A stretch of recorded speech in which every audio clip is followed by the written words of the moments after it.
All right, welcome to the first episode of the Cyprus Founders Podcast. So I'm joined today with Florian Wilk. Florian has commuted very far to be here today for today's podcast, so thanks for making the journey, man. Was a long trip, but it was definitely worth it. That's what I can say. Nice to see you again. Then thanks for having me. Great, man. So the joke is basically I know Florian because he literally lives right across the hallway from me, and we had a good conversation a few weeks ago. I had the idea to put on this podcast, so I wanted to get him on. So before we kind of jump into a bit about you, what you do, why you're in Cyprus, I think I'd like you to tell the story that you told me a few weeks ago about your trip to Armenia. The Armenia trip. Yeah, let's say like this. Once upon a time, I was starving for a good vacation, and I was looking for, countries close by, easy to reach, direct flights, And Cyprus, as you know, is like well connected. And I was like, okay, Georgia, I know very well. I've been many times. We have an office there, right? So I was like, why not Armenia? I haven't been there for a few years. And I was like, okay, let's go there. Let's make this spa treatment in the Armenian mountains. Sounds fantastic. 10 days, just the mountains, right? And it was like really cheap. And I was like, it's actually suspicious, right? If you have a 5-star mountain resort and you just pay, I don't remember exactly, like 500 euros or something like this. I was like, okay, it's Armenia, probably this is like a decent rate there. No reason to be suspicious, right? And then we arrived and I was like wondering, why is nobody here? There's no guests, right? And it was like spring, nice weather, not too cold, not too hot, right? It was ideal time actually for a vacation. And then there was only one guy in the Suna, I think from Sweden. And I had some chat with him. And I was like, yeah, what you doing here? Having a nice vacation, right? And it's a bit like a ghost hotel here, isn't it? And he was like, yeah, I mean, I'm not on vacation. I'm here because of the conflict. We are from the EU observing mission, watching this conflict, so there's no shootings and stuff, right? And I was like, what? And I mean, it's not funny actually because it's a serious conflict, but in this moment I was just like, what's going on here, right? Is it safe to be here? And of course I'm aware of the conflict with Karabakh between Azerbaijan and Armenia, but I didn't know that they actually went into Armenian territories and actually attacked villages there. And this was one of the mountain villages which was under attack. And this was just like 2-3 months before we stayed there, right? So that was obviously the reason why nobody, I mean, there was a few Russians, right? But there was nearly nobody in this hotel. And it was pretty empty and a strange situation. But still, it was a good vacation at the end of the day. Very quiet, very calm. Beautiful mountains, but let's say like this, Armenia, if you're used to Georgia, if you know Georgia, Armenia has a long way to go. I mean, from the development point of view, right, it's unfortunately because of the geography of the country, it's surrounded, I don't want to say enemies, not by enemies, but by not friendly countries, let's say, right? You have Turkey, Azerbaijan, Iran, and then Georgia, okay, but it's a pity. But anyway, I can highly recommend anyway to make a vacation in Armenia. Just make sure to first make your research where you go, right? And which village and region you're visiting. Otherwise, you might end up in a conflict zone, which is not so pleasant. Yeah, if there's always military going around and stuff. If you're not used to it, it's a bit strange feeling, right? The funniest part of that story though is I was like, oh wow, so you left the next day, did you? No, it was a 10 days booked vacation. Of course, I stayed for 10 days. Come on, man. It was prepaid. That was very funny, man. No, I mean, it was not a hot call. I mean, these days they weren't shooting or something, right? So you have a slight discomfort, but I mean, there's unfortunately so many unsafe places in the world which are much more risky to visit or to stay. So I was like, okay, why not? I mean, no reason to fly back the next day. yeah, that's very funny. So when I was talking to you as well, like I arrived on the island 6 months ago. I'm really enjoying it here, but like most people I've talked to are kind of here post-COVID seems to be most of the entrepreneurs Yeah. have moved here. True. Mm-hmm. So I think your story is very interesting because you came here 12 years ago, which was Yeah. when I think a lot of the information online about taxation, about reasons to maybe move to Cyprus wasn't available. So Yeah. maybe talk about like how did you, because we're both 37, so you were 25 then. Yeah, I think even a bit earlier. It was like 14 or 15 years, but doesn't matter. Time is flying. Yeah, I mean, back then Cyprus was not so popular, especially for relocating. Bless you, Benny. I have to say, I have here my Show assistant Benny, who's always making sure that that I'm okay, right? Bless you, little boy. And Amazing dog, love him. yeah, he's a really nice one. And it was not a popular jurisdiction to relocate back then. It was more like a good place for tax optimization, and there was many like shell companies, like you know, like companies without real activities. It was a different time, but back then I understood, okay, if you want to optimize taxation, if you want to make it legal and proper, you have to actually live in Cyprus, right? You cannot just open a company here and have some activities and make profit shifting and that's it, right? Because of course there is legal ways to do this, but it's a risk involved, and I'm always someone who wants to be 99.9% on the safe side, right? So that's why I was like, okay, let's relocate to Cyprus, yeah? And this was back in 2010, 11. What research were you doing then, or how were you? Because you said you studied law back in Germany, right? Yeah, exactly. And I was visiting and checking on different countries, because back then you found nearly zero information online. I mean, there was YouTube back then, there was Google, of course, right? But to find solid information was impossible. There was nothing out there. It was not known setup to relocate, yeah, and then have a better lifestyle or tax advantages. It was very uncommon back then. So I was actually visiting different countries. It was Ireland, Malta, Bulgaria, and Romania as well. Romania, and the yeah, most common, most common countries. Still now, yeah. For taxation, for low taxation. I mean. Back then, Ireland had, I think, 12.5% corporate income tax. Cyprus had 10%, which is now 12.5% as well. And Malta was the same, like today, 5% effective tax rate. And Romania, I don't remember actually. It's a micro company, was it? Yeah, but I'm not sure if they had it back then. I think no, but I think it was anyway not suitable for me. So I explored a bit the options, and then I decided Cyprus is the best place because of the size of the island. Malta felt very small, right?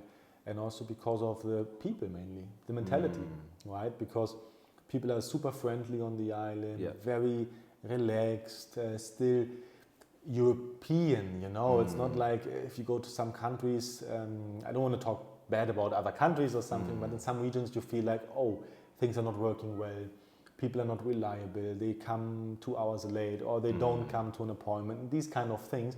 And as a German, I like punctuality, I like things to be in place. And of course, it's not perfect. I mean, which country, which region is perfect, right? But it's ticking 99% of the boxes which are important for me. And back then it was not as ideal as it is today. For example, the internet was not that good. The infrastructure, modern restaurants and so on was not so common. So things improved a lot. Also about housing. I mean, there's new regulations in place since a few years for insulation of buildings. There's a lot of construction. There is affordable and available housing in Cyprus, and also in a decent quality. Of course, not the highest quality in the world, but decent quality.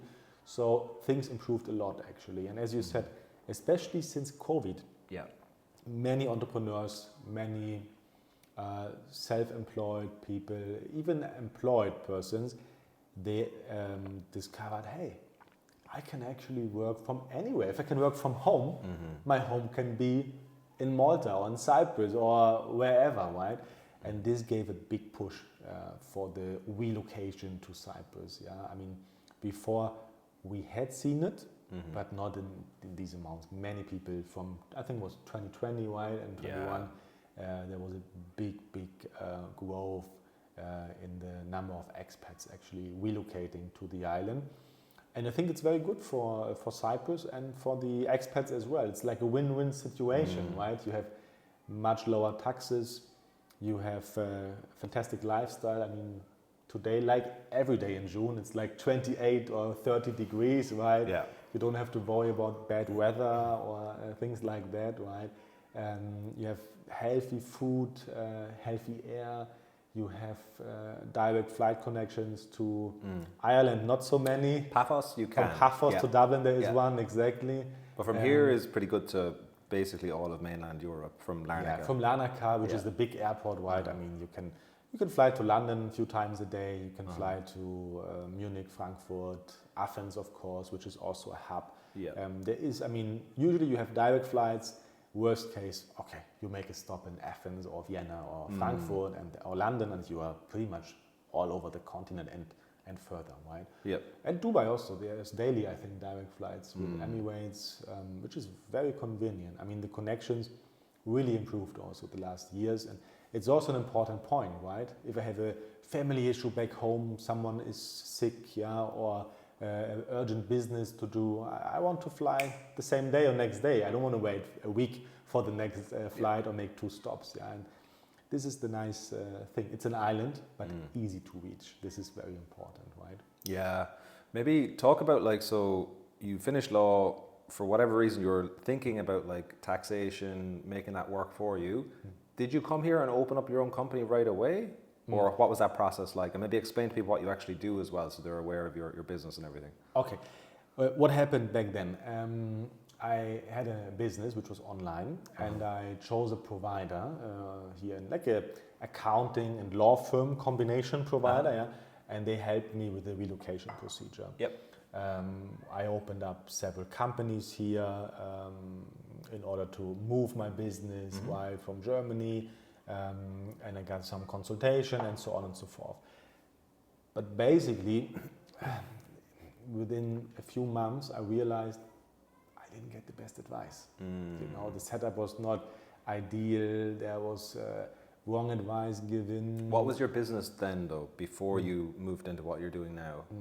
I had a online business where I made websites for hotels, for small boutique hotels. You know, we had them with the booking system, which was back then very new, right? Booking.com was HRS was a big thing back then. I'm not sure if they're still on the market because I'm not in this industry anymore. And I had many boutique hotels, not the big chains, right? They have their own marketing teams and so on.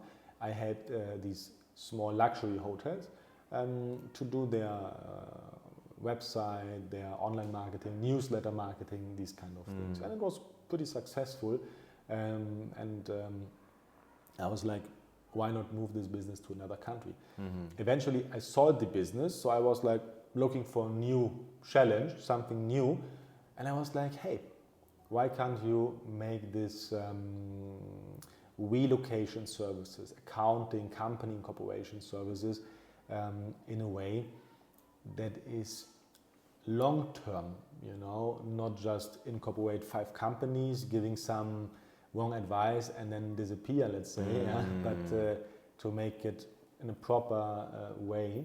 And that's how it started, basically. And the first years, it was quite tough. It was, as I mentioned before, not many people relocating to Cyprus. It was a very new concept. Right? Yeah. I never met a lot of expats here back then. Maybe some retired persons, I mean 60, 70 plus, who were done with their business life, or working life, and just enjoyed their pension. It was a different kind of audience, and then it started slowly. I mean, this business, you don't start and you have 100 clients, right? You build up every month 1-2 clients more, and you build up slowly the business. You scale slowly, until you have like eventually a few hundred clients or thousands of clients or whatever, right? So it takes time. Yeah. And we rely a lot on recommendation, like clients recommending new clients. I don't do a lot of advertisement or something like this. Yeah, so it's like slowly, but it's a long-term business. This is the nice thing. I work with the clients for many years. We help them through different struggles, expansion of their business, and so on and so forth. So it's something I still enjoy. This is the most important, that you don't feel like, oh my God, I'm going to the office and again this nightmare. No, it's not like this. It's something I really enjoy, and we build up the team slowly, and now I think it's the perfect size. I don't want to grow further with the company. It's on a good level, and I want to keep it like this. Great, man. Yeah, a lot of kind of similarities with like coaching and online coaching, because like up until 2020 it was a hard sell, because there were like the top kind of guys in the world doing online coaching, but since 2020 then people are like, oh, it's kind of like it broke a belief that people maybe had about you need to be in person with someone to work with them. Yes. And then I think the same thing with like, oh, now I'm working from home, when I was always told I need to work in the office, and then people just started changing like their approach and thinking. Yeah. So like from a positioning standpoint, like coming into 2020, were you like well positioned then to kind of just be the guy that people were finding online? Like how were people finding you? Was it referral based, or was it through YouTube, or how, can I share how that process went for you? Sure. I mean, usually I have like 2 ways how clients find me or my company. One way is personal recommendation, which is the most important. A happy client recommends to his business friend or partner, and you get more and more clients. But it takes time, right? You cannot control this procedure.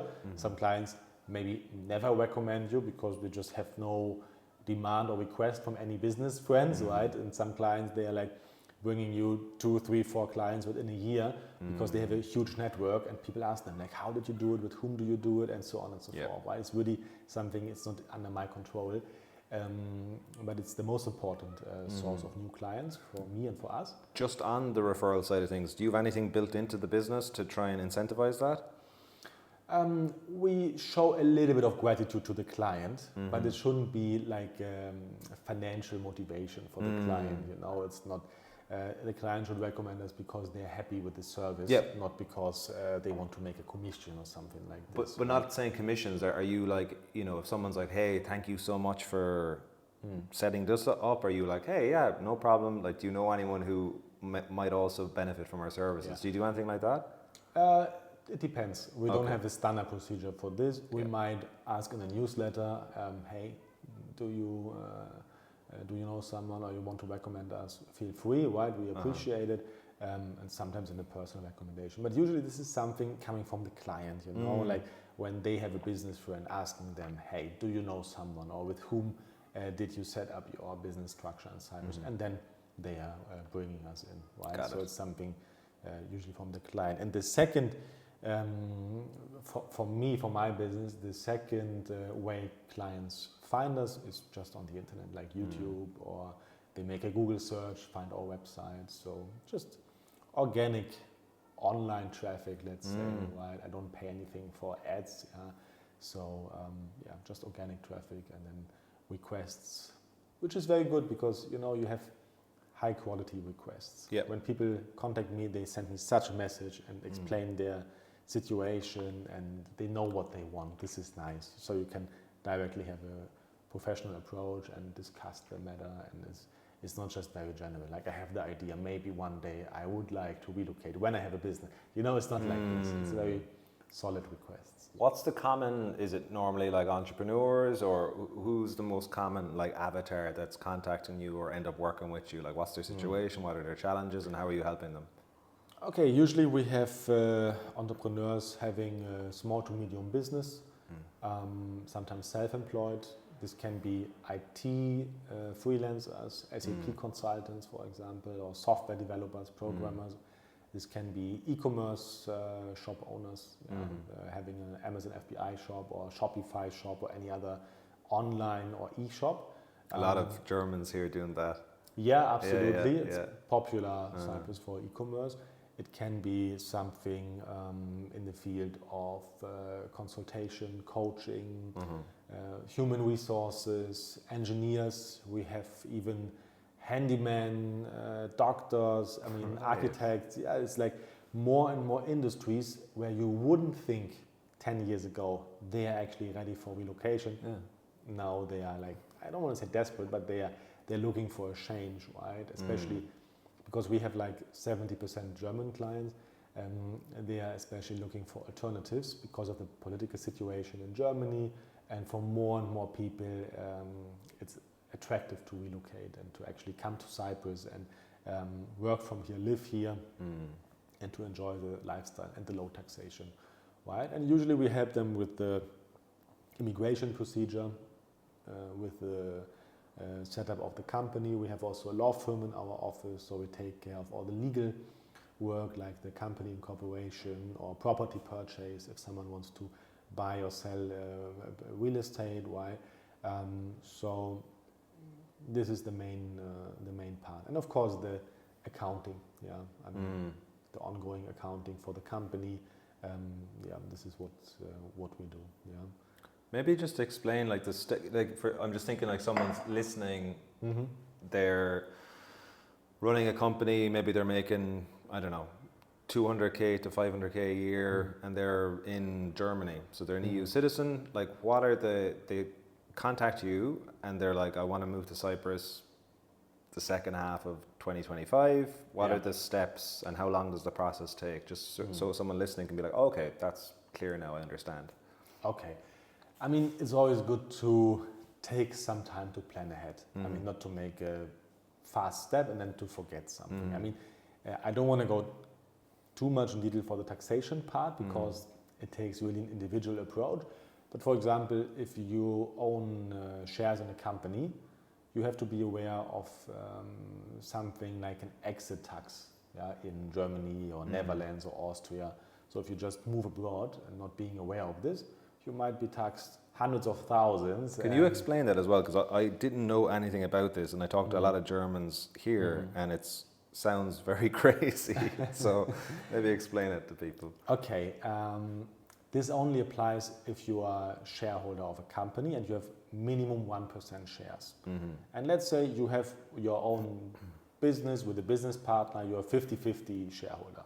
So if my company makes 100,000 profit in average for the last 3 years, it means the tax authorities in Germany, for example, they would estimate, okay, the value is the average profit of the last 3 years times 13.75. So they would say the value of the company is 1.375 million euros. Okay, you own only 50% of the shares, so half of this is the value of your shares in the company, right? And based on this, you're paying something called, I call it now exit tax, which means you are taxed when you move abroad like you are selling your shares. Because Germany is losing the right to tax you in the future. They can tax you at one point with a huge amount. Yeah? And this is for many people a showstopper, that they think they cannot move abroad, right? And then what you can do is you can just sell your shares, tax this, and then relocate. Okay, it's not happening so often. You can use a legal structure to restructure your business, which is a bit complex, and it can cost you easily 20, 30, 50,000 euros in legal fees, let's say. Yeah? And another way is to make like evaluation of your shares and to get a professional opinion on this evaluation. And there it's very important who you work with, what kind of evaluator this is, because there's different ways to do it. And if you do a mistake here, you can just pay too much, right? I mean, for the evaluation, but also for this exit tax. Yeah? It's important to find a way to value the shares in a way that is accepted from the tax authorities, but also as low as possible, of course. So you don't want to pay hundreds of thousands. You might want to pay 20,000, 50,000 only, let's say, right? And you might want to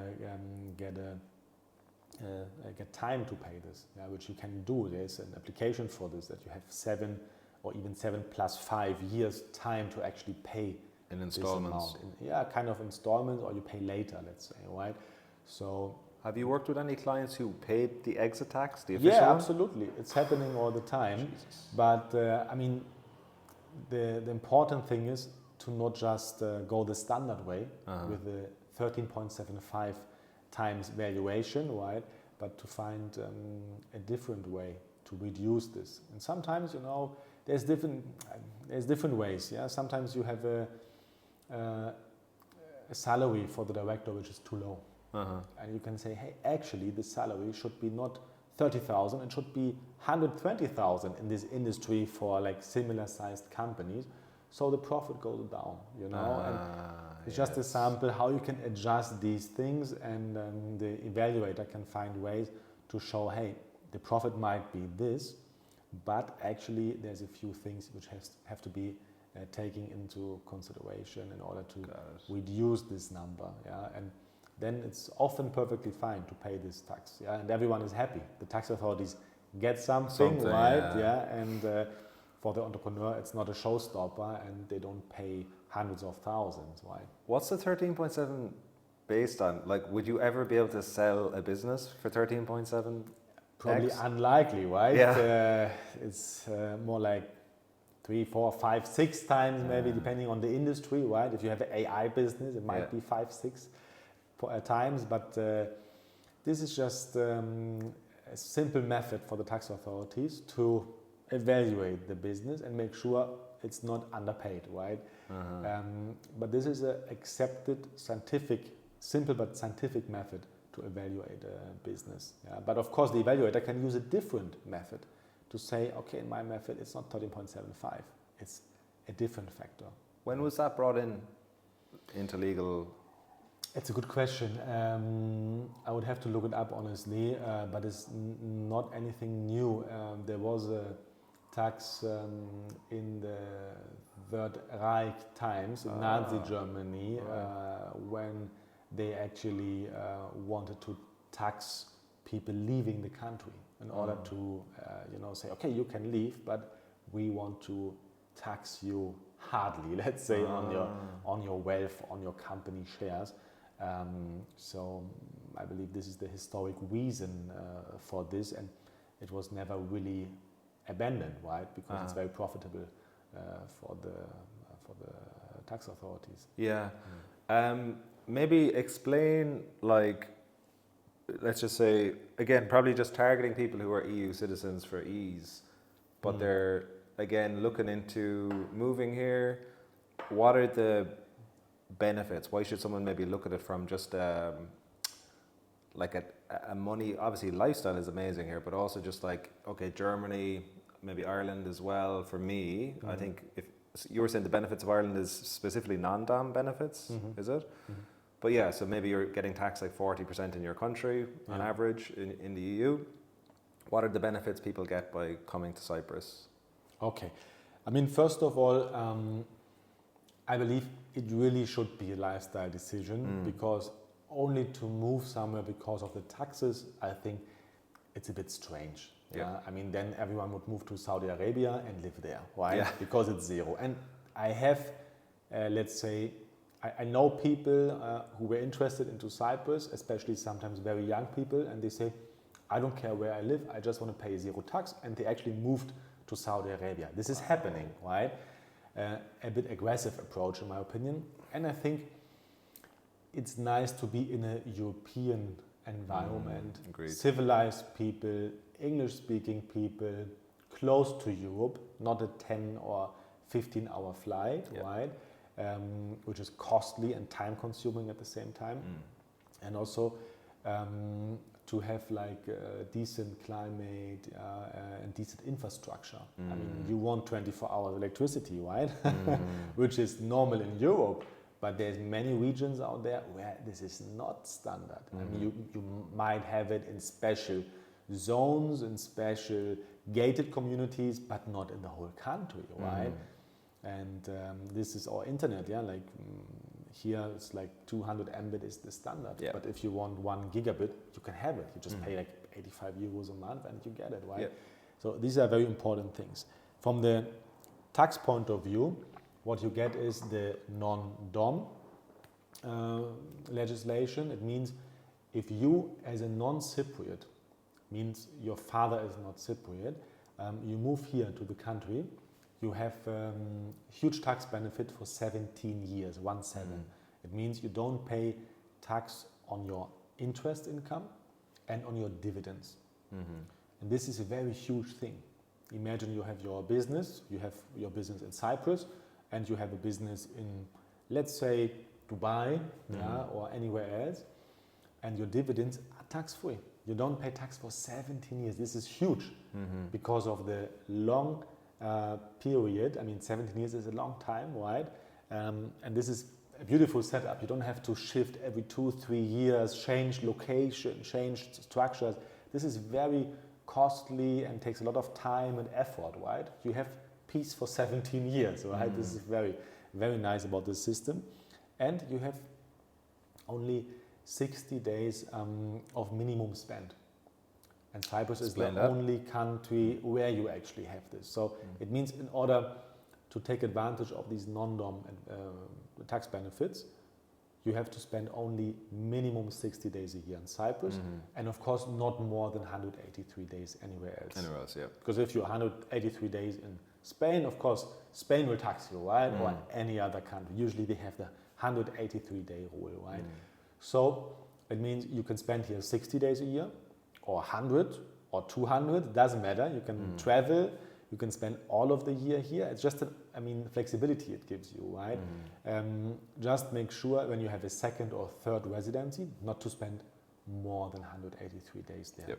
And it's always important to also check the legislation of your home country. This is the big mistake many people do. They move to Cyprus, they apply for the non-dom, they're focused always on the non-dom, and they get it, of course. Yeah, Cyprus is not just promising, it's delivering, of course. Yeah, it's not a banana republic where you have legislation and it's changing, or you don't get to the point. It's not like this, it's very solid. But then they forget the perspective of their home country, right? And then their home country might say, hey, we tax you anyway for the last 5 years. You left, yes, but you still have the key to an apartment, yeah? Or you still have economic ties, you still have this or that. So this is a big Are there any risk. countries in particular that are like... Netherlands, Right. Germany is very strict. Austria has the tendency to be stricter now. So there is, I think, it doesn't matter where you're coming from, there's always the need to check for the local perspective of your home country or previous country of residence, not to fall into any trap. And you want to kind of prove that like you're not... So if you have a lot of properties in a country, would that kind of tie you back to that country? It depends. For example, in Germany, if you are renting out your properties long term, there's no issue, right? But if you have a residential property for yourself, or which is empty, and you have the key, and you cannot prove that you actually have it on the market, and you don't live there by yourself, then the tax authorities can come after you. Even after 5, 6, 7, 8 years, these things take time. Yep. And then they say, sorry, mate, for the last 8 years, we're going to tax you with your worldwide income because you have this residence in Germany for all this period. And this is a big risk. Yeah? And I'm always shocked how many people here in Cyprus, they have no proper consultation in this, and they're taking these huge risks. Yeah? If someone is making 50,000 a year, it might not be a huge issue. They might not go that deep, but I wouldn't rely on this anyway. But the higher the income, the higher the tax was before in the home country, the higher the risk, of course, that they're actually looking into it. And I know many cases where the tax authorities are actually checking if the person is really here in Cyprus. Yeah? And unfortunately, you have also people faking this, right? Who are just pretending to be here, or who make a 60-day holiday in Cyprus and they think they qualify for tax residency, which is a big, big misunderstanding, right? It's not enough to spend 60 days in Cyprus, having some fake rental agreement, and that's it. You have to live the setup. And then it's really solid, right? And I have a checklist. I think there's like 25 points on this checklist. If you cross or check all these points, you're 100% safe, in my opinion. Yeah, 99.99% safe. But many people, they just have their non-nom certificate. They don't collect any proof, no documentation. And if they have a check after 5 years, and the authorities need time, they don't check the first 1 to 3 years. They check after 4, 5, 6 years. And then you should go back 5 years and find your initial rental agreement. And of course, the following ones, you should find your energy bills and so on and so forth. I mean, the older generation, let's say 40 plus, they're usually organized. They keep these things in order. And they have like 70% of the documents you need, which is already very good. Maybe not good enough, but it's not so bad, right? But many youngsters, let's say, they have like nothing. Yeah, they cannot even find their rental agreement. They're a bit chaotic. And then you might have an issue, right? If you cannot have a solid proof, like court solid proof, then you might be lost. I've talked to so many people like in the digital nomad community, and they're like, no, I haven't paid taxes anywhere for the last 5 years. And I'm like, wow, like you might be okay, but I also like, you could be yeah, exactly. So for you, have you had anyone that you'd had to help who got maybe followed up 5+ years and been like, hey, you owe us this bill for 5, 6, 7, 8 years of taxes? Anything like that happened? We help in these cases, but we always need the assistance also of a criminal lawyer, because this is a criminal case then. Yeah. Right? I mean, what's the longest time? The longest time someone didn't pay like taxes. they got a backlog from the government? You mean how many years they check? Like, was there any case where someone was like, I thought I was okay, but now I'm after getting a bill from the German tax authorities or whatever, and I owe them 7 years of taxes? Have you had that issue? Yeah. I mean, these are usually cases they go to someone in Germany, right? Yeah. Because they need a lawyer and accountant in the country who is there, right? Yeah. Luckily, I have to say, I don't have so many cases, because we prepare the clients and we make sure that everything is like proper. I had once a client who came from another provider to us, and he had everything. He had the residency, the yellow slip, he had the non-dom certificate, and he told me, yes, I'm living in Larnaca and Switzerland and Mallorca, but of course my place of residence is Cyprus. And he was like a doctor, let's say, and then at some point, after 1.5, 2 years, the authorities contacted us. They sent us from the court like huge envelopes, and he was in jail because the whole immigration procedure was just fake. So what the other provider did, and unfortunately, this is a common approach here in Cyprus, they help people to fake things, and this is very risky. I wouldn't never advise to go this route, because it's really extremely risky. What happened was, he was in divorce, and he wasn't paying child support for his child, and the ex-wife, she actually pointed him to the tax authorities and informed them, and it was a nasty case, and he got jail time. The sentence was like 4 years and 3 months. Yeah, Jesus. Because they went back, I think 6 years, 5, 6 years, and it wasn't a huge income. I think it was around 200,000 to 50 a year.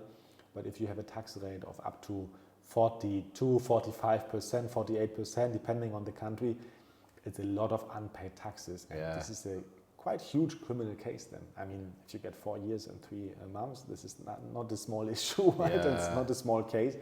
But this is the, unfortunately, perfect sample I have for how to not do things. And the reason why it happened was because we didn't do the onboarding with him. He came from another provider. He told me he had everything ready and everything was perfect, but obviously, as I know now then from the court document, it push us fake, right? So this is the way it shouldn't be done. This is the worst way to do it, to fake things, or to just have like a fake rental agreement and think this is going to be all right. It's not going to be all right. If someone is really checking it, and I would always be prepared for this situation, you need to actually do it, right? Yeah. And it doesn't mean someone has to spend more time in Cyprus than they want. Yeah, we have many clients having a second home in Mallorca or Marbella or Thailand or something. It's very common. You don't have to spend all year in Cyprus and enjoying the weather by force. 60 days are okay, but you need to make sure that it's your center of vital interest and not only a vacation destination.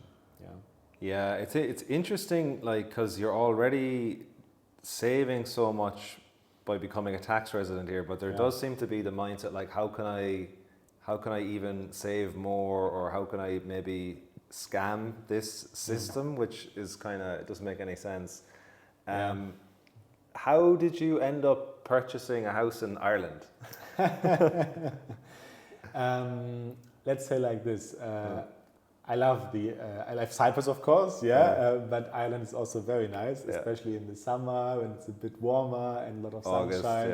And you have all this green. I mean, Cyprus is a beautiful island, but sometimes I miss the green, like you have green areas in the mountains, the Paphos forest and so on, which is really nice, but it's nothing I go every day. So I like to spend some time in Donegal, it is, in Donegal, northwest Ireland. Nice part of Ireland, man. It is a nice place, very quiet. Very funny as well. When you told me you had a house in Donegal, I was like, that's so random. When did you get it? Oh, it was maybe 3 years ago, approximately. Got it. And it was difficult to find something. Because you know better than me. Serious. the serious housing situation is really bad. Really bad. Do you rent it out now at all, or do you just leave it? No. Yeah. I stay there, and which reminds me, like how good it is in Cyprus about the housing situation, right? I mean, you can go to Larnaca or other areas in Cyprus, find an apartment like easy, or even a house, villa easily, right? And when you go to other areas, I was on the Canary Islands last winter, I was like, wow, there is no long-term rental properties here. I like to explore a little bit the real estate market, to check it out, right? And there is like nearly nothing, only super luxury or not very well looked after, but nothing in the middle, let's say. And this is the good thing about Cyprus. You can easily find affordable housing and accommodation, and it's something which made me really appreciate this. And Ireland is also, unfortunately, a good example how it could be. It's because of the regulations there, It's because the theory is like, in the financial collapse, the housing or the banking crisis in 2008, 2009, Ireland was going through like a construction boom up until basically then, and then I think it was 20% of the workforce of the men were in construction. Wow, so that's huge. It just destroyed the economy.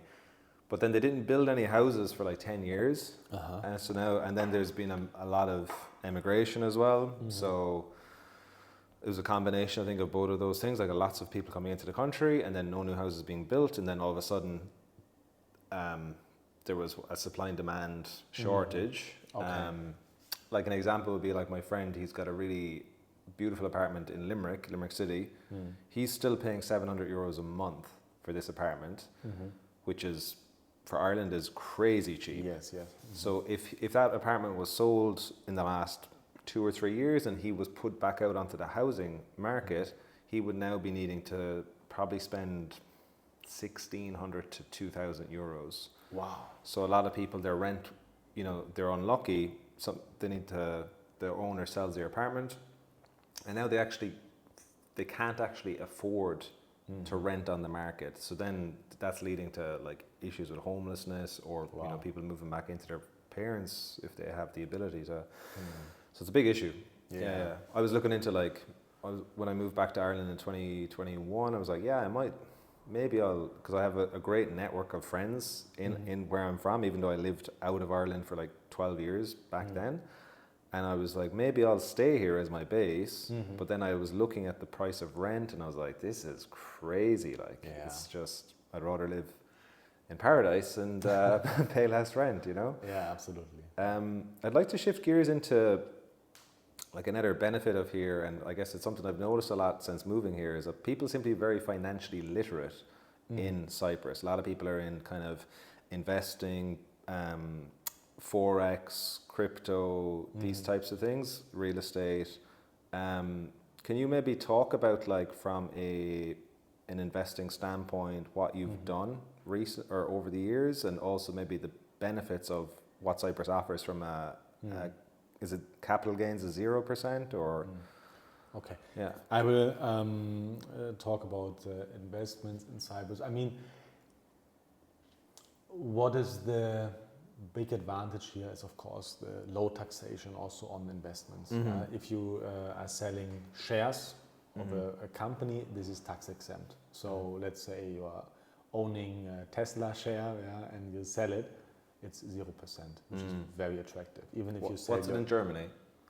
In Germany, it's 25% plus an additional tax. You end up 26.375. Right. Yeah. So it's not low. Yeah. In most countries, I mean, in Europe, they are between 20 to 30%. This is the common tax for selling shares. And in Cyprus, it's zero. Why? So this is very attractive. And this is the reason why the first group, I believe, of expats coming to the island was like traders and financial traders buying, selling stocks and options and other financial products. This is a very common thing in Cyprus, and a huge tax benefit, of course, which allows you to scale much bigger on the long term, of course. If you can reinvest 100% of your profits, right, without any taxation, this is a very beautiful thing. And the real estate market in Cyprus is also interesting because it's very limited space, right? It's an island, and of course islands have these limitations, and the price for land, for plots is constantly increasing. And if you're in the right location, you can make some decent returns, with building or buying real estate and then renting it out or buy and sell. There's different concepts, of course. And we do also have a few clients with different investments. Just now I had this week a client looking for a multi-family house, like something with like 10, 15, 20 units, and just for investment, to buy a house, rent it out, and there's nice ways to make some decent profits. I mean, the usual return, if you just buy and rent out an apartment or house, is like 7%, maybe 6 or 8, but around 7%, which is quite decent. And you have, of course, this hedge against inflation, which is always nice in real estate, right? I mean, I remember like 14 years ago in Larnaca, you could rent a house for like 1,000, 1,200 euros. This was the rent for a villa with pool, 3-bedroom. What would that be today, roughly? 2.5. Yeah. So the market is going in the right direction. It's unfortunate for many locals because housing is more and more expensive. Of course. And local income might be different from someone who has clients in the US or Germany, like in more or less strong economies, let's say. But as an investor, I think it's a good development, and this is a common thing to invest in real estate or develop real estate, to build apartments or villas, sometimes we just had also this week the opportunity to have a webinar with a litigation fund. With an Irish CEO, by the way. All right. And they are in Luxembourg, listed in Luxembourg. And, sometimes we help clients also to explore opportunities because, there is, of course, if someone has millions or multi-millions in their accounts, they have access to wealth management. And if someone is maybe in his 20s or 30s and having a few 100,000 of wealth, or it's in real estate or other illiquid assets, they might not have the access to this wealth managers. And sometimes we help clients through our contacts in Zurich to explore these options without the need to put 500,000 or 1 million into a Swiss bank account, in order to have these kind of opportunities. So it's something we occasionally help clients, or when I see, okay, this is a very interesting product, we should introduce this to our clients. We do this from time to time, just as an additional service or option they have. Because if I can make 20% with the litigation fund, and there could be a 20% bonus a year, so up to 40% a year, it's not such a bad thing to explore, at least, and to make a decision. Is it interesting for me or not, right? So, also these things we are from time to time approaching, let's say. Yeah. Selfish question around investing, because I don't know, I know very little about investing, but now the business is in a good place, the coaching business, so now I'm wanting to start actually focusing on investing and developing wealth. If you were like in my shoes and you were just starting something that's, not insanely risky, something that I'm not going to be spending a lot of time thinking about, like what would you recommend from just like a dollar cost averaging standpoint to start putting money into? Oh, it's a very complex question, actually, because it really depends on your personal preferences and your goals and also the investment amount. I mean, it's always good to mix, right? To put to have something in cash, but cash also means the question like which currency, right? Do I want to keep my assets in euros or US dollars or Swiss franc or Singapore dollars? This is quite a huge question. Do I want to mix here? Which currency is the strongest or the, let's say, long-lasting one? Because all currencies in history failed, right? I mean, it's just a question of time. It depends. I think Swiss franc is quite strong, and also the Singapore dollar, because it's a basket of different currencies, which gives it a stability. But of course, if you want to have it available, you might want to just keep it in euros, right? If you're planning an investment next month and you want to avoid currency exchange fees, which depends on your bank. Some options like Revolut, they're quite fair. They charge you 0.6%. And even depending on the package, you have like a specific amount for exchange for the interbank fees, which is very fair, of course. But if you have a high street bank, they might charge you much more for the currency exchange. So it comes with a cost to change the currency. And then you might want to explore real estate. I like real estate because it's very solid, it's long lasting, right? But it depends always on the location, of course, which is very important. Where would you look at on the island real estate wise? Larnaca is still affordable. And if you check Limassol, which is of course like very expensive, and I think it's on the peak, or it reached already the peak. Paphos is more and more expensive. There is still potential for growth, but Larnaca, compared to Paphos, is still very affordable. So you have a good potential for growth. And if you're in the right location, with a holiday rental home or even long-term rental, I think you can make some decent returns, right? We are building, for example, one house, one building with 10 units.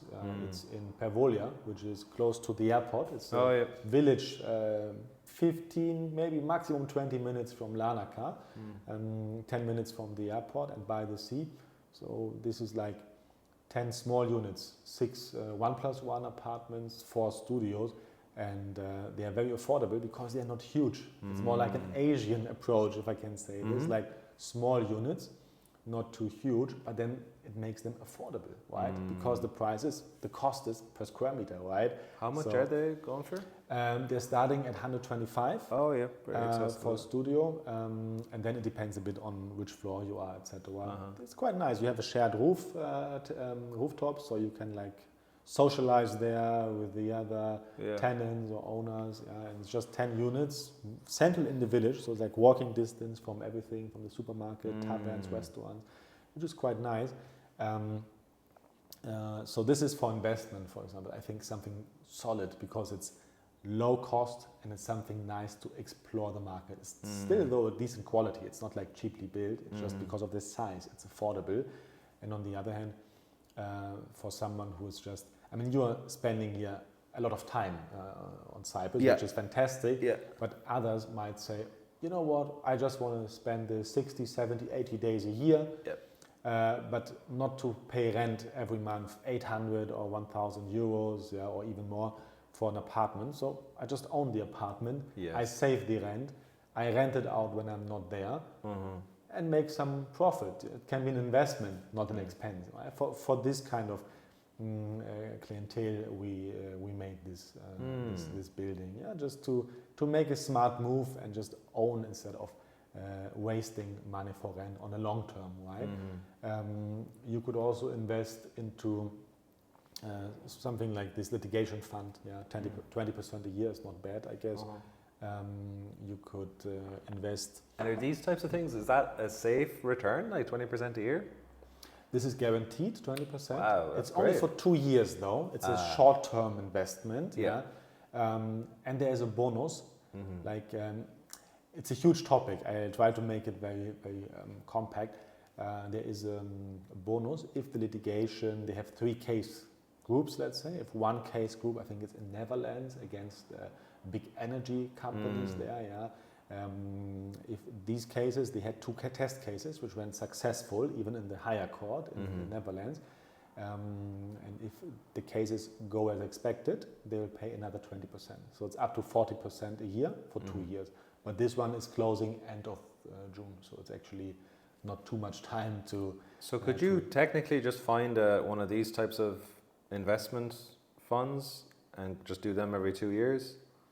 The 20% I mean, they're going return? up new products. They have another product which brought in, I think it was in March or February, I'm not sure, it had 45% return. And what is it? So you're saying it's a litigation, so it's they're raising money for a lawsuit, like, is it? Exactly. For example, there is consumer rights in a European country and they are not respected by big corporations, right? For example, in the UK, there was a case where the car dealers got kickback commissions from the car banks. And that's why this was not allowed by UK legislation. And it's like, you know, these things when you have a flight delay and they owe you up to 600 euros if it's more than 2 hours and so on and so forth, right? And then there's companies buying this case and they actually sue the company for you and then they share the profit. It's something like this, but in very specific niche areas, you know. So there is a huge potential for return. Of course, there's also certain risks involved. But I mean, these funds, they do nothing else all day than suing big corporations for mistakes they did, let's say, and they are very much into the topic, and I mean, they understand the risks and they have the experience. I think 15 years now they are on the market, and it's something, you know, to put maybe up to 20% of your wealth, not more. Just to keep it balanced. And maybe you want to. It depends really what you like. Maybe you want to buy some precious metals, some gold, silver. I mean, gold is on the peak now, which is, I mean, it means the inflation is high and the value of our fiat money is low at the moment. So maybe crypto could be an alternative, right? But also Bitcoin is quite high at the moment. I mean, maybe you want to wait for the next dip to invest. Maybe you don't like it, you find it risky. It really depends also on your personal approach, right? I mean, I'm not a wealth manager, I'm not consulting in this, but of course I can give my personal opinion about something. So I think it's always about the mix, and sometimes to take a little risk in order to make more profit, but also I mean more profit or more chance for the profit means more risk, right? And to mix it with very solid investments in order. If What would there's be any solid crisis. for you? Real estate, Yeah. precious metals. Yeah. So gold, and silver. Yes, Yeah. that's it basically. Yeah. Right, this is the most solid. I mean, some stocks might be very solid, right? But here it depends. I mean, Would you be thinking like the S&P or that, like, or what's your? I'm surprised you didn't say that because a lot of people just say put your money into something like that. I would say ETF is not a bad decision for sure, but it depends a little bit what you're believing in. If you believe the US will be still the huge economy for the next 50 years, okay, put your money in an S&P 500 ETF. Why? If you see the debt there and the issues and the problems, it might last for another 10 years, but there could be a huge financial crisis again and a collapse, right? So it depends what you expect. Yeah, this is a very personal opinion at the end of the day. I mean, it's always good to check small economies like Switzerland. It's very solid, very stable, you know, very independent still. Yeah, so I think if you have a Swiss company like Nestlé or you know, it depends on personal preference, of course. Yeah, or if you are, let's say, from your moral point of view, if you're okay with it, you could maybe invest into some defense companies, producing. I mean, now they're going to make the 5% BIP. I mean, the 5% of the, I just don't know the English term, of the government spendings in Europe, they will spend it for defense, right? Oh, so right. it means there is a huge cash injection in these industries, right? And there's going to be huge growth. But this is already priced in the stock prices today, right? I'm not sure if it will go much higher, but it could be, yeah. In general, of course, it's difficult to beat the index, right? And if you just go into a S&P 500 index fund or ETF, yeah, you might be fine with it. But is the dollar so solid anymore? They print a lot of it, right? And this is the question. Yeah? I mean, it's better to also have different currencies, different stocks from other countries, from different countries, just to have a healthy balance, I think. Yeah. To be prepared for the worst. Yeah. To stay optimistic, but to be prepared for the worst case scenario. And even some cash under the mattress is never a bad idea, right? Yeah. Because if they say, hey, now we have the digital euro and we switch off your account, you want to be able to have something to spend, right? Totally, man. Yeah, that's really very good advice and different to what I've heard previously as well. What's something you've changed your mind on recently? And by recently, we'll say in the last 2 years. Something I changed my mind. It's a good question. I would need to think a little bit about this one. And I'll give you a second question while you're thinking about it. Your biggest mistake that gave you the biggest lesson over the last however many years you've been in business? A big mistake that happened and then, okay, that was a huge lesson from that. So there are two questions. I think the biggest mistake for me and also in general is to think you can go for the easiest, apparently easiest solution, easiest way, and think this is the perfect solution, because there's a lot of promises out there and things can be, of course you can I'm totally pro simplifying things, right?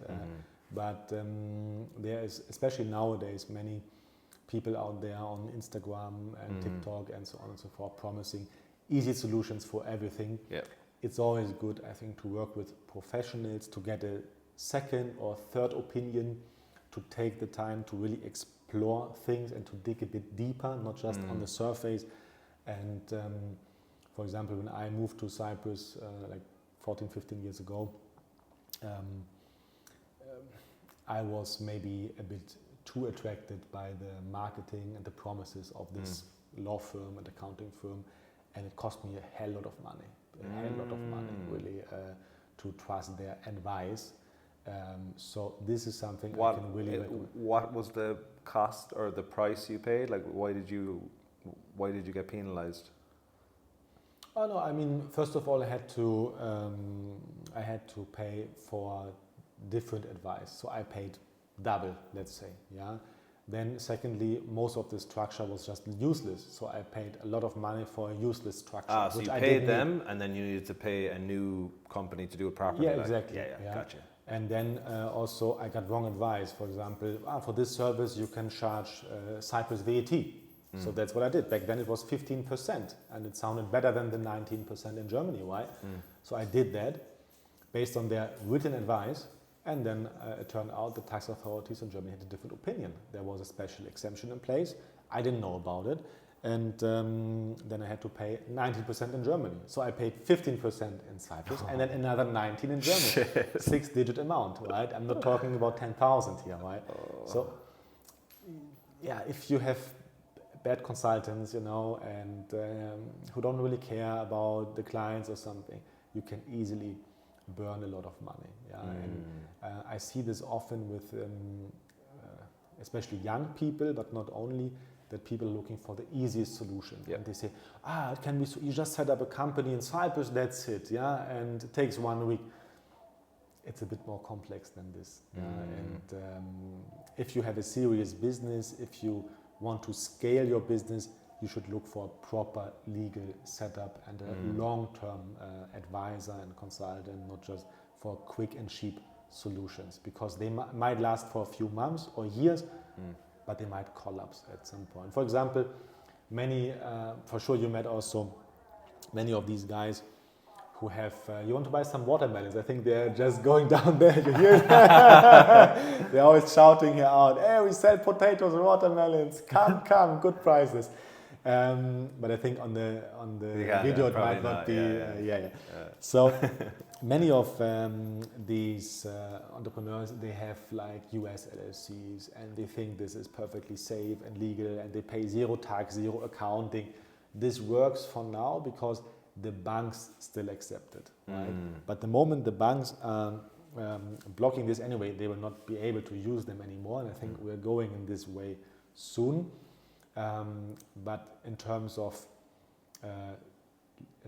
the legal point of view, this is highly questionable, right? Because, for example, you're living in Cyprus. Imagine you set up a US LLC in Florida or in Wyoming or anywhere, right?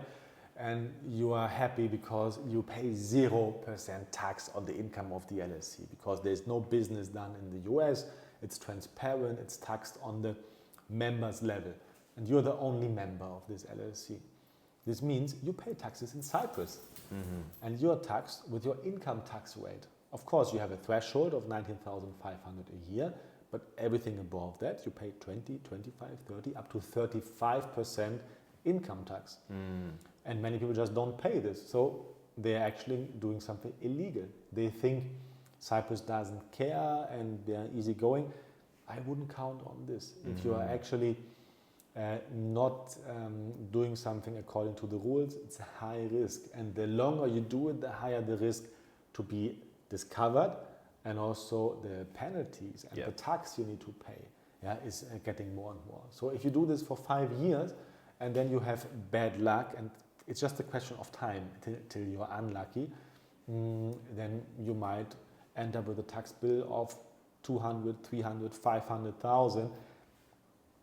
This is very unfortunate. And, so better to avoid these setups. They might seem easy, they seem legal, and of course there is many companies who are happy to help you with these things because they make their living with this, but you need someone always in the country of your residence to make sure that you actually follow these regulations and rules. Things are not that simple as they seem sometimes on the first approach or first look, right? I love that advice, because it's like, my favorite quote is, the long way is the shortcut in fitness, and like anytime I talk to people in business and in financial who give like really good advice, what you just did is like, there's no shortcuts.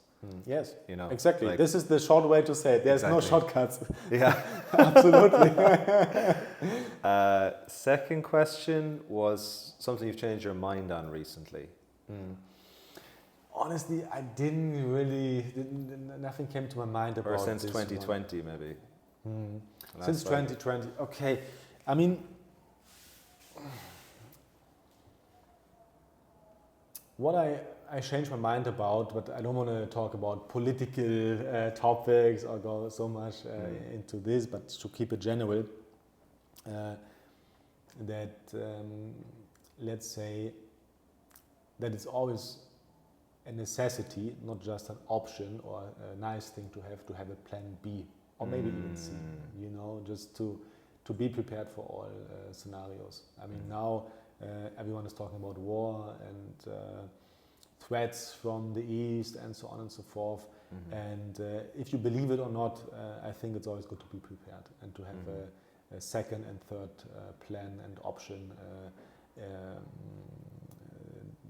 Not to be the last one when things are turning downwards, and just to financially, legally, in terms of residency, citizenship, just to be prepared. I think this is the most important. I wouldn't probably say this 5 years ago or something like this. Yeah. So things can change. Yeah, especially on a global scale. And I think now the times are really challenging and changing, and it's always good to be prepared and hope for the best, but expect the worst. I think this is a good thing to do. Yeah. Last question is around where you see the next kind of 3 to 5 years with, I guess one thing I was surprised by here is like so many Germans seem, and like, you know, entrepreneurs doing really well, a lot of, you know, high quality people seem to be leaving Germany. Do you think countries are going to try and reverse that by re-incentivizing people to stay, or do you think it's just going to continue on and places like Cyprus are going to keep attracting more of these types of people? I personally think, to give you an honest answer, of course, I personally think there won't be any change or incentives for people to come back to Germany or the UK or other countries. But I believe there will be more pressure on places like Cyprus in the future to actually be more strict, and that it becomes more and more important for residents in Cyprus to be compliant, to follow the regulations, and to have the right structures in place. This is, I mean, of course, I like it if it's easier going, and I like the mentality here, but I think there will be more and more pressure from the US, but also from Europe to tighten things up and make things more strict. So Okay, and then is it the 12.5% change into 15? Is that true? It's not clear yet. I mean, there is a recommendation from the university in Nicosia to increase the corporate income tax to 15%. This might come next year, might not come. You still have the 2.5% IP box, which is a very nice system, let's say, or structure. There might be the non-dom, let's say, the possibility to extend the non-dom for more than 17 years. Right. Let's see. And they might abolish the 60-day rule. So this is actually dangerous, because many everyday people ask me now, so I don't have to stay anymore in Cyprus. I can just have a company there and be a non-dom. And this is so wrong. But this is, of course, the first thing which comes in mind for people. I don't have to spend 60 days. It's becoming more attractive. But especially if there is no minimum stay, it's more important to make sure that you have ties to the country. And 60 days is nothing. I think if you cannot imagine to spend 60 days in Cyprus, it's not the place for you, right? So this is also exactly what I said before, the shortcut. Don't spend time in Cyprus, you just have the company, you're going to be a non-dom. But if your, let's say, home country is still taxing you then, and they figured out after 5 years, it wasn't the shortcut, it seemed to be, right? So this is, I mean, something, we will see next year if something will change.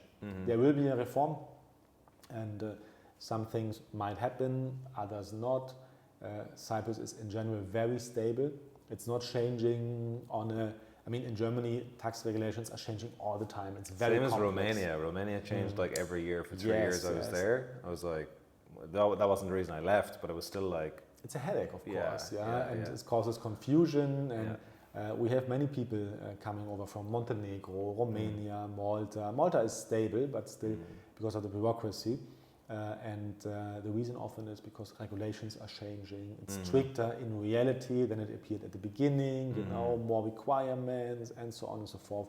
And Cyprus is still relaxed with these things, and it's not changing all the time. It's a very stable jurisdiction. Even if it's 15% here, it's still very attractive. Yeah, 100%. So, yeah. Great, man. Well, thank you so much for sharing your knowledge. Thanks for having me. And making the journey. As I said, big no commute way ahead is of too you. far. No way is too far. Where can people learn more about you, what you do? Where's the best place to send them? I have a YouTube channel.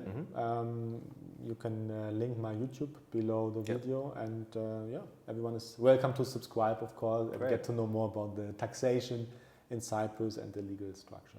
Amazing, man. Okay. Thank you very much. Thank you, brother. Appreciate it. Very good, man.